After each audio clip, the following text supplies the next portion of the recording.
है, ज़मीर की आवाज़ भी हो सकती है। मुझे उस ज़मीर की आवाज़ पे थोड़ा-सा ज़रा क्वेश्चन मार्क आ जाता है कि जो ज़मीर की आवाज़ किसी प्रेशर की वजह से जागे। उन्होंने ज़िया-उल-हक के ज़माने में कहा, उसने कहा आओ जी माई बाप मुझको डॉलर दो और मैं आपके लिए कर दूँगा। परवेज़ मुशर्रफ को कहा, उसने कहा आओ जी मेरे बाप मैं जो करते हो कर लूँगा। एब्सोल्यूटली नॉट का जो लफ्ज़ था ना, जी। उसने ये सारी चीज़ कर दी है। क्यों? उस बेसिस पे उन्होंने कहा यार इस बंदे को निकालो और ऐसे लोगों को लाओ कि जिनको जब आप पैसे दो तो वो कहें थैंक यू माय बाप, beggars can not be the choosers. तो अब हम बेगर्स को ले आए हैं and beggars can not be the choosers, they can't choose. 8-10 दिनों में मोस्ट प्रोबब्ली ये इमरान खान को कस्टडी में ले लेंगे, जेल में डाल देंगे। और ये लोग उसको पूरी तरीके से कोशिश करेंगे कि डिस्क्वालीफाई कर लें। जहांगीर तरीन साहब और इन सब लोगों का कद बड़ा हुआ था क्योंकि वो इमरान खान की गाड़ी को चलाते थे। और से मैं हूं वकार बगा और आप देख रहे हैं सियासत डॉट पीके। इस वक्त मेरे साथ मौजूद है senator doctor Humayun Mohammad. Sir बहुत शुक्रिया आपके कीमती वक्त का। डॉक्टर साहब आज आपको बोलने के लिए बुलाया है हमने, तो बताइएगा जरा आपको बोलने की कितनी आजादी है और आपकी जमात को कितने बोलने की इजाजत है? देखिए, इससे है 2 चीज़ें होती हैं। आज की बात कर लें या किसी वक़्त की बात कर लें, बोलने की मेरी आज़ादी उस वक़्त तक है जब मैं किसी ऐसी जगह के ऊपर ना जा रहा हूँ जिससे इस मुल्क को नुकसान पहुँचे, ठीक है? Apart from that I have got liberty to express my views. I have got liberty कि मैं जो समझता हूँ कि वो सही है, मैं उसको कह सकूँ। ठीक है ना? हाँ, मैं वो बात कभी ऐसी नहीं करूँगा जिससे इस मुल्क को नुकसान पहुँचे। क्योंकि ये मुल्क है तो मेरी ज़ात की एक रिकॉग्निशन है। ये मुल्क नहीं है तो मेरी ज़ात की कोई रिकॉग्निशन नहीं है। No doubt. बहरहाल सर, पाकिस्तान तहरीक इंसाफ जिसे ये कहा जाता था कि ये एक गैर तजर्बेकार सियासी जमात है, आज उसी के बतन से बहुत सी सियासी जमातें निकल रही हैं और कुछ निकलने वाली हैं। परवेज खटक साहब ने भी एक सियासी जमात का ऐलान कर दिया है। तो क्या कहेंगे जब पाकिस्तान तहरीक इंसाफ से जमातें निकल रही हैं, लोग जा रहे हैं और क्या हालात हैं? इस तरह होता है कि अगर आपने पास्ट में देखा हो, हर पॉलिटिकल पार्टी जो जब बड़ी होती है तो उसमें से बाज लोग निकल के चले जाते हैं, छांटी हो जाते हैं, इधर चले जाते हैं, उधर चले जाते हैं। उससे जो पेरेंट बॉडी है उसको कुछ नहीं होता, ठीक है? लेकिन एक बात याद रखें, वो कहते हैं ना पवित्र है शजर से उम्मीदें बहार रख।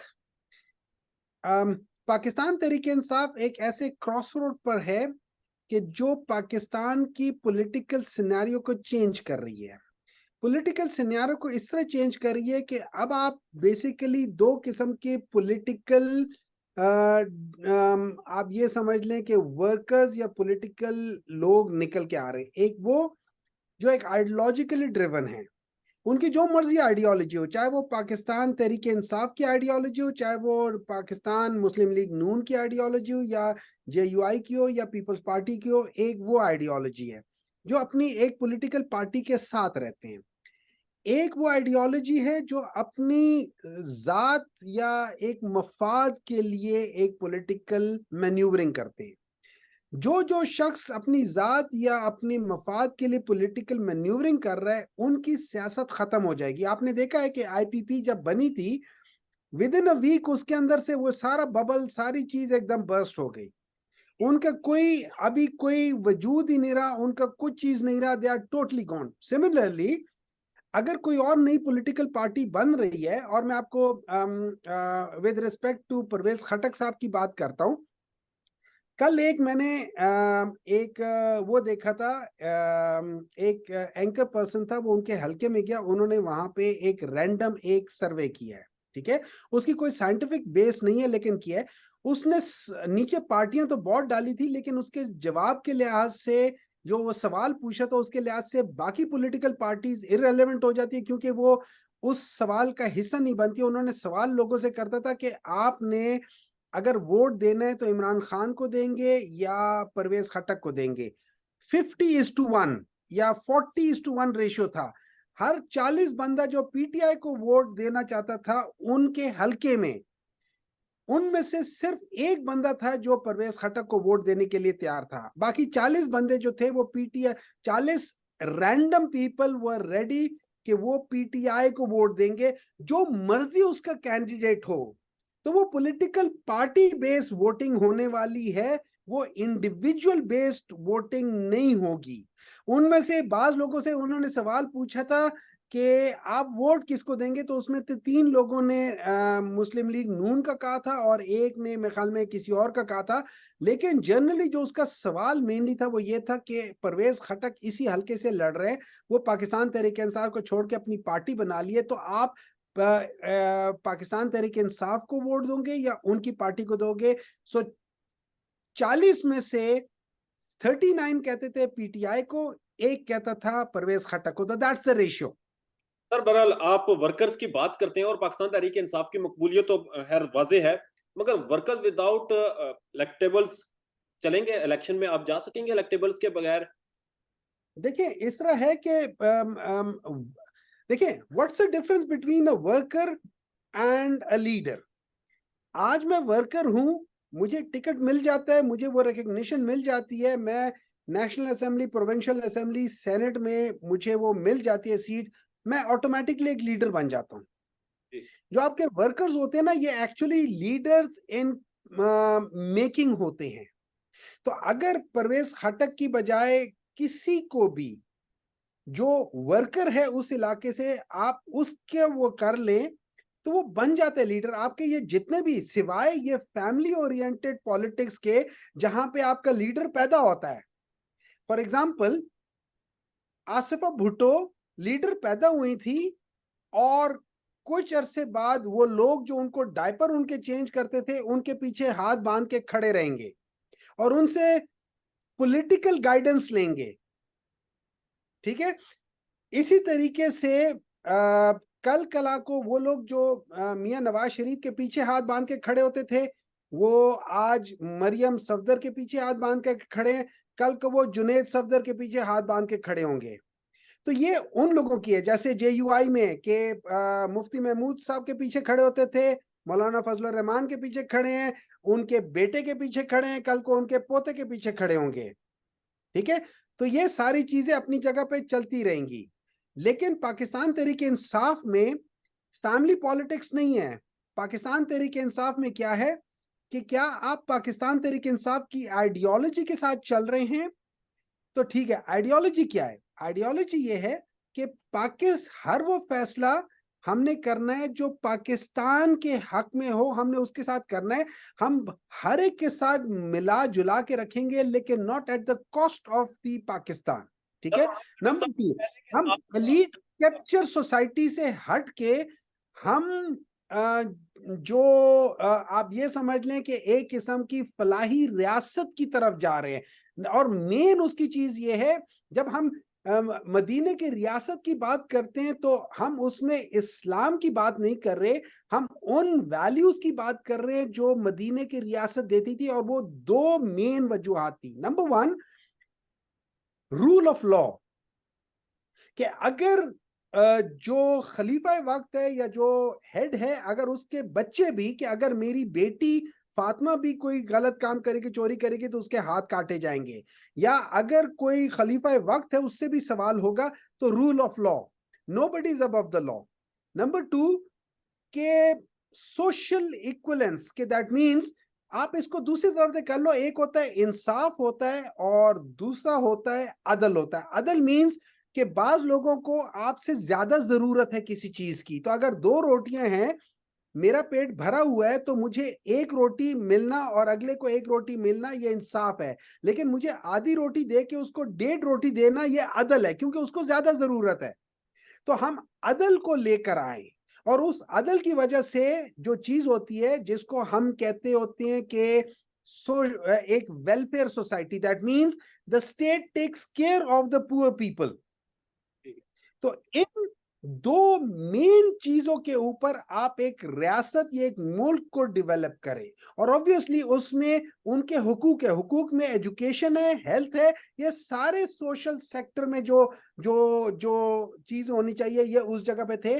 और सबसे बड़ी बात ये, पाकिस्तान तहरीक इंसाफ के दौर में आपने देखा कि हेल्थ सेक्टर जो कि इकोनॉमिक शॉक्स में सबसे बड़ा फैक्टर है कि जो किसी भी फैमिली को बिलो पॉवर्टी लाइन ले आए, उसमें हम लोगों ने एक बहुत बड़ा सेफ्टी नेट दिया था हर एक को। जी। तो हम उस लिहाज से आगे जा रहे हैं। डॉक्टर साहब, आपने विजन की बात की, आपने स्टेट की बात की और आपने सलामती की भी बात की। पाकिस्तान तहरीक इंसाफ और स्पेशली इमरान खान के इंतहाई करीबी परवेज खटक, जिन्होंने अपनी नई सियासी जमात बनाई है, उन्होंने अपने सियासी जमात के पहले दिन ही ये ऐलान कर दिया और अपने जो उनका एलामिया जारी हुआ उसमें भी वाज़ेह तौर पे लिखा कि इमरान खान 9 मई का जिम्मेदार है। रियासत मुखालिफ जो सरगर्मियां थी इमरान खान की, उसकी वजह से हमने सियासी जमात बनाई। देखिए, बात यह है कि मैं आपको एक चीज सिंपल बताता हूँ। फर्ज करें मैं एक अम, आज मेरे ऊपर प्रेशर आता है और आज मैं आज तक, लेट्स से आज बन जाती है 16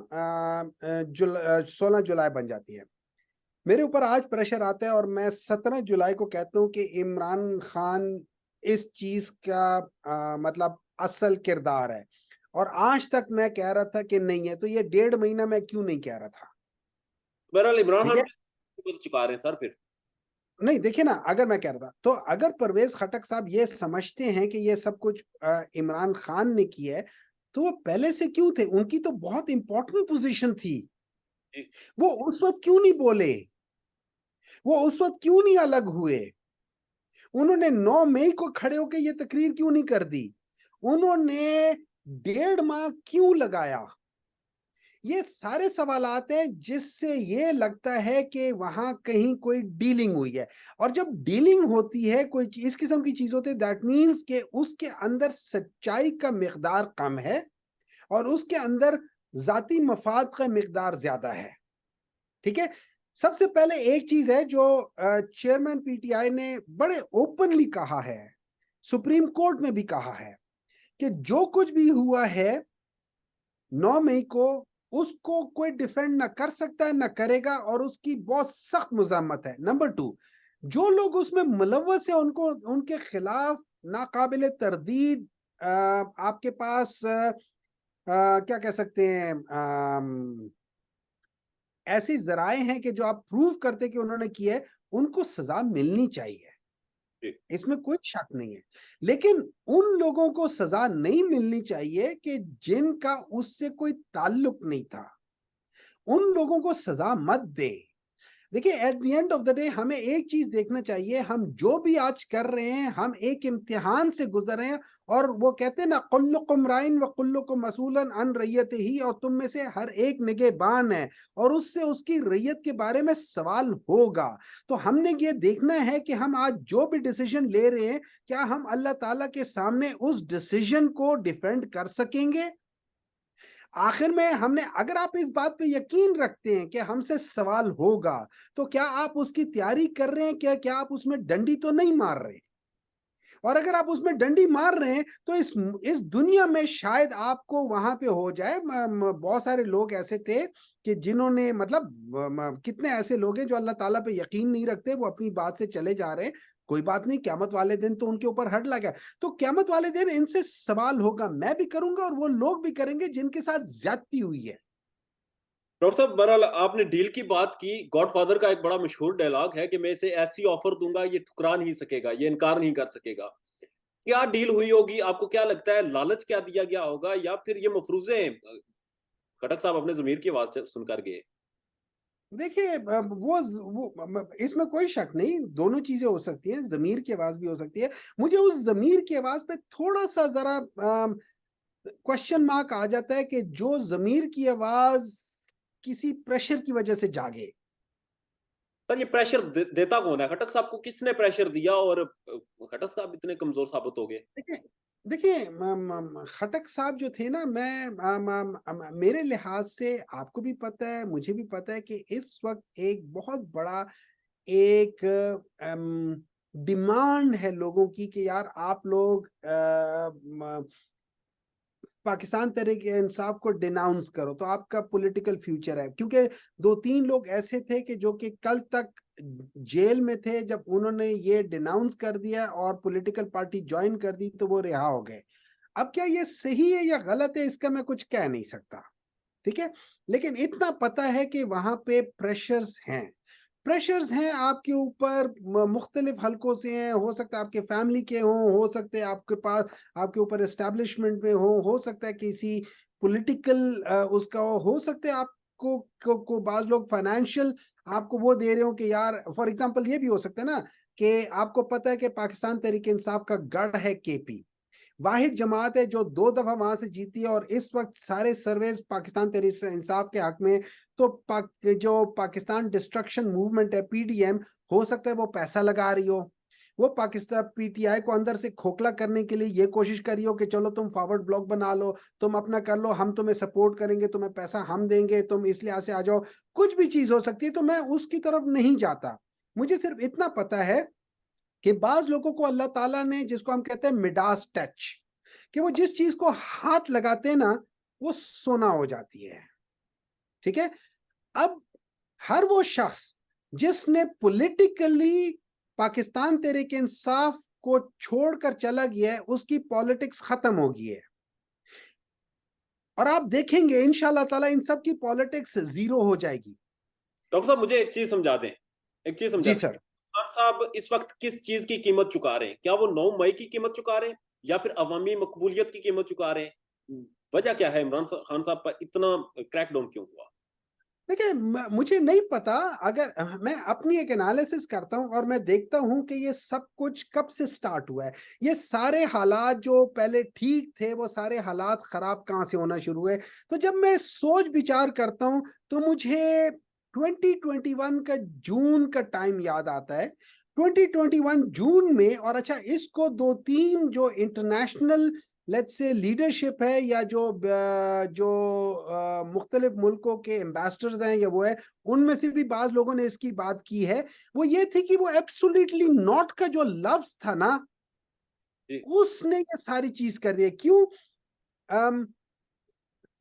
जो बड़ी ताकतें थी वो आज तक पाकिस्तान में किसी लीडर से एब्सोल्युटली नॉट का लफ्ज सुनना उनको पसंद नहीं आता था और ना कभी उन्होंने सुना था। उन्होंने ज़िया-उल-हक के जमाने में कहा, उसने कहा आओ जी माई बाप मुझको डॉलर दो और मैं आपके लिए कर दूंगा। परवेज मुशर्रफ को कहा, उसने कहा आओ जी मेरी बाप मैं जो करते हो कर लूंगा।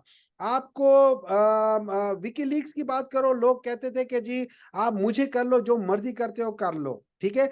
आप उसके अलावा ये किसी और उसमें लिहाज कर लो, डॉन लीग्स की बात कर लो, तो उसमें भी यही था कि यार असल तो ये लोग हैं, हमें लोग कुछ किया नहीं है। तो हर जगह पे जो था ना वो अपने आप को प्रमोट करने के लिए करता था।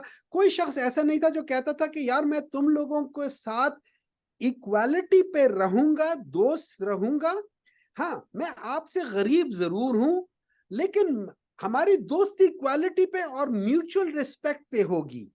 आप मुझसे डू मोर नहीं कहेंगे, आपने डू मोर करने हैं, क्योंकि हमने आपके लिए 80,000 जवानों की कुर्बानी दी है, आपने हमारे लिए कोई कुर्बानी दी। हमने आपके लिए 200 बिलियन डॉलर का नुकसान किया है, आपने हमें 4 बिलियन डॉलर दे के या 2 बिलियन डॉलर दे के हमें भीख में वो करके हमें तरखा दिया है। तो ये बात नहीं चल सकती और ना चलनी चाहिए।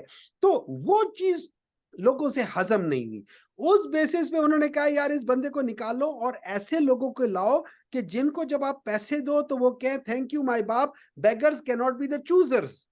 तो अब हम बेगर्स को ले आए हैं, and beggars can not be the choosers, they can't choose. आप ये याद रखो, इमरान खान या पाकिस्तान तहरीक इंसाफ अगर चाहता, जैसे इन लोगों ने फैटफ में पाकिस्तान कि जो बिल्स आ रहे थे उनकी मुखालफत की थी और कहा था कि हमारे ये केसेस माफ कर दो। आज अगर पीडीएम कह रही है कि हालात अच्छे हो गए, तो हालात इसलिए, उनका मकसद ये था कि इनके सारे केसेस खत्म हो गए हैं, हालात अच्छे हो गए हैं। उनका मकसद हालात अच्छे होने से है, केसेस खत्म होने का। तो तहरीक इंसाफ, इमरान खान आईएमएफ वालों के साथ कह सकता था कि मैं बिल्कुल इसको एंडोर्स करता हूं आपकी चीज को, प्रोवाइडेड मेरे ऊपर केसेस खत्म हो जाए। वरना मैं नहीं इंडोर्स करता। लेकिन उन्होंने पाकिस्तान को सामने रखा, उन्होंने बगैर अनकंडीशनल, नो कंडीशंस अटैच्ड, उन्होंने कहा कि मैं, चूंकि इसकी वजह से पाकिस्तान बैंकरप्ट हो सकता है, मैं पाकिस्तान के लिए खड़ा हूं, आओ आप इनको पैसे दे दो। इन्हीं को पैसे मिलने थे ना, इन्हीं का काम होना था, ना होता तो इनको पॉलिटिकल नुकसान होता, लेकिन पाकिस्तान को तो बहुत नुकसान होना था ना। ये पाकिस्तान डिस्ट्रक्शन मूवमेंट वाले वो लोग हैं जिनको इसकी परवाह ही नहीं है। इनको परवाह क्यों नहीं है? इनका सारा पैसा बाहर है। ये वो पॉलिटिकल एलीट है, ये वो ब्यूरोक्रेटिक एलीट है जिनके डॉलर्स में बाहर सारी जायदाद है। पाकिस्तान तहरीक इंसाफ में लोगों की जायदादें पाकिस्तान में हैं। तो एक बहुत बड़ी बात हुई है, मैं एक मिसाल देना चाहता हूं, ये इसका इस्लाम से ताल्लुक नहीं है, लेकिन पॉलिटिकली मैं देखता हूं कि पॉलिटिकली सबसे बड़े लीडर्स में एक नाम आता है हुजूर सल्लल्लाहु अलैहि वसल्लम का। उनको अल्लाह ताला की बहुत स्पेशल हेल्प होती थी, तो अल्लाह ताला ने उनको जितने भी मुनाफिकीन थे उनका नाम बता दिया था। ठीक है, कि जब हजरत उमर रज़ी अल्लाह ताला अन्हो को जहर दिया था, तो उन्होंने अपने बेटे को भेजा था कि उस सहाबा, मुझे नाम भूल गया, कि उससे पूछ लो कहीं मेरा नाम मुनाफिकीन में तो नहीं है, और कहा था मेरे मरने के बाद देखना कि ये जनाजे में आता है कि नहीं आता। ठीक है, यहां पे अल्लाह ताला ने एक तरीके से एक प्रेशर डाला, एक ऐसी चीज बनानी थी, जब आपने किसी बंदे को सख्त काम देना होता है उसको सख्त रगड़े से गुजारते हैं। जैसे पाकिस्तान आर्मी में जो जो कमांडोज होते हैं, एसएसजी वाले होते हैं, उनका एक्स्ट्रा स्पेशल ट्रेनिंग होती है। इसी तरीके से पाकिस्तान तहरीक इंसाफ की ये ट्रेनिंग जरूरी थी कि इसमें से जो पॉलिटिकल मुनाफिकीन है उनकी छांटी करके हटा दो, और आपके पास जो ट्रू लीडरशिप है उसको सामने ले आओ। बिल्कुल। बहरहाल डॉक्टर साहब, इमरान खान साहब पर 176 केसेस की तलवार लटक रही है, उसके साए में वो खड़े हैं। दूसरी जानब पीडीएम अपने केसेस माफ करवा रहे हैं और क्लीन चिट लेकर जा रहे हैं। तो इमरान खान साहब इस सारे सिनेरियो में इलेक्शन में कैसे जाएंगे और क्या इलेक्शन में सर्वाइव कर पाएंगे? देखिए जी, इलेक्शंस में आपको एक बात बताता हूँ, इलेक्शंस का ताल्लुक टिकट्स पर है। हमारा प्रेसिडेंशियल नहीं है, हमारा फॉर्म जो है ना वो उस लिहाज से है। अगर ये इमरान खान को डिस्क्वालीफाई नहीं करते, हमारा ये ख्याल है कि अगले 8-10 दिनों में मोस्ट प्रोबेबली ये इमरान खान को कस्टडी में ले लेंगे, जेल में डाल देंगे। ठीक है, ये हमारा एक ख्याल है। ठीक है, आगे अल्लाह बेहतर जानता है कि क्या होता है, और ये लोग उसको पूरी तरीके से कोशिश करेंगे कि डिस्क्वालीफाई कर ले। Fair enough. लेकिन जितने भी जो कैंडिडेट्स हैं वो तो अलग अलग है ना। अब उनमें जहां भी कैंडिडेट फाइल होगा उसको वोट पड़ेगा इमरान खान के नाम का, उसको वोट डॉक्टर हुमायूं के नाम का नहीं पड़ेगा, डॉक्टर हुमायूं को डॉक्टर हुमायूं के नाम का नहीं पड़ेगा। डॉक्टर हुमायूं हो या वकार हो, कोई भी हो, उनको वोट पड़ेगा उसके नाम का। ठीक है, और उस लिहाज से वो अपनी सीट निकालेगा, जीतेगा हैंड्स डाउन। बिल्कुल। तो जब वो लोग जीत कर सारे उसमें आएंगे तो आपको पता चल जाएगा कि एंड में जीत किसकी हुई है। देखिए, बाज लोग जीत के भी हार जाते हैं, बाज लोग हार के भी जीत जाते हैं। बिल्कुल अवाम किसके साथ खड़ी होती है? असल चीज अवाम है। अवाम खड़ी है इस वक्त पाकिस्तान तहरीक इंसाफ के साथ। एटलीस्ट हमारा ख्याल यह है कि 60-70% है। लेकिन ये अब बहुत बड़ी जिम्मेदारी है सारे अवाम की कि वो मेक श्योर करे कि जो वोट देने वाले लोग हों, मतलब जो पार्टिसिपेशन है इलेक्शन में, जो टर्न आउट है इलेक्शन में, वो 70% 80% से ज्यादा हो, ताकि पाकिस्तान तहरीक इंसाफ का और बाकियों के दरमियान में ये हो कि 50% से ऊपर, लेट्स से एक हल्के का वोट 2.5 लाख है तो 1.25 लाख से ज्यादा वोट पीटीआई को पड़े। उसके लिए कम से कम 75% या 80% लोगों को बाहर निकलना होगा। अगर वो चाहते हैं कि पाकिस्तान में ये रेवोल्यूशन आए, कि पाकिस्तान एक सही तरफ जाए, और वो समझते हैं कि पाकिस्तान तहरीक इंसाफ और इमरान खान वो लीडर है, तहरीक इंसाफ वो प्लेटफॉर्म है जो पाकिस्तान को इस दलदल से निकाल सकती है, तो वो लोग बाहर निकलें और खामोशी से अपना वोट डालें, बेशक एहतजाज ना करें, लेकिन उस वोट के जरिए इन सब को वो बिल्कुल नल एंड वॉइड कर दे। एग्जैक्टली। डॉक्टर साहब, आखिर में मुझे ये बता दें, कल आपने एक प्रोग्राम में कहा कि जहांगीर तरीन के जो जहाज इस्तेमाल होते थे या गाड़ियां इस्तेमाल होती थी, उनमें फ्यूल जो है वो पाकिस्तान तहरीक इंसाफ डालती थी, जबकि काउंटर ये किया गया कि आप तो तहरीक इंसाफ का, आप तो जहांगीर तरीन का खाते थे, गार्ड्स की तनख्वाह वो देते थे, इमरान खान का खर्चा वो उठाते थे। आखिर में शॉर्ट कमेंट कर दें सर। अच्छा, मैं सिंपल ये बात बताऊं, जहांगीर तरीन का जो जहाज है ना, वो प्रिंसली जेट्स एक कंपनी है, उसमें जहांगीर तरीन का जहाज और बाकी बहुत सारे जहाज जिसमें चॉपर्स भी हैं और फिक्स्ड विंग वाले भी हैं, ठीक है, ये वो मैनेज करते हैं। उसमें जहां तक मुझे मालूम है, जो मेरी है, क्योंकि मैं उस जमाने में बहुत सेंट्रल पोजीशंस में होता था, 98% ऐसा होता था कि जहां भी यूज होता था उसकी पैसे पाकिस्तान तहरीक इंसाफ के सेंट्रल ऑफिस पे करता था। हाँ, इक्का दुक्का दफा जहां शॉर्ट टर्म में अगर जहांगीर तरीन खुद वहां जा रहा है और खुद भी सब कुछ हो रहा है और इसी दौरान में कुछ है, तो यस उसने अपना दिया होगा, बट दैट इज लाइक के मैं आपको पिक करके लेकर जा रहा हूं, नॉर्मली मेरी गाड़ी मेरी है, फ्यूल तहरीक इंसाफ का है, हाँ, लेकिन मैं खुद एक दफा जा रहा हूं तो एक आध दफा चलो मैंने फ्यूल नहीं लिया, लेकिन 98% इफ नॉट मोर ये पाकिस्तान तहरीक इंसाफ दे दी थी। अब बात आ जाती है जो उनके घर का वो है, मैं अगेन आपको बात बताता हूँ, जो बनी गाला का जो एरिया है उसमें दो चीजें, एक उनका घर है जिसके अंदर मेरे ख्याल में एक या दो मुलाजिम हैं, और एक वहां पे ऑफिस है जो कि पाकिस्तान तहरीक इंसाफ का सेंट्रल ऑफिस है। सेंट्रल ऑफिस के 100% जितने भी मुलाजिम हैं या वहां पे जो खाना पीना होता है, that is paid by Pakistan Tehreek Insaf. जो उनके पर्सनल दो, एक कुक है या और एक गार्ड है और समथिंग लाइक दैट है, जो घर के अंदर के वो है, ठीक है, उनकी तनख्वाहें सब कुछ इमरान, जहां तक मुझे मालूम है, इमरान खान अपने पैसों से देता है।